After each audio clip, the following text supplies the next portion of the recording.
Surakarta, Jawa Tengah menolak gugatan Wan Prestasi Mobil SMK dengan tergugat Presiden ke-7 RI Joko Widodo.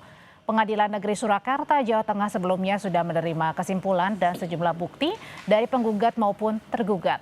Dalam putusannya, Majelis Hakim mengatakan jika unsur Wan Prestasi tidak terpenuhi, baik antara penggugat dengan tergugat karena tidak memiliki perjanjian kerjasama.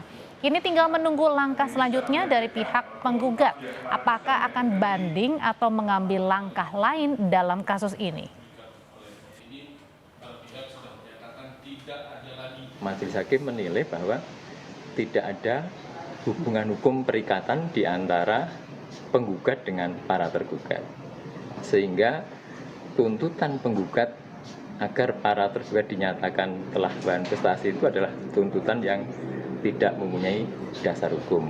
Oleh karenanya, gugatan penggugat ditolak.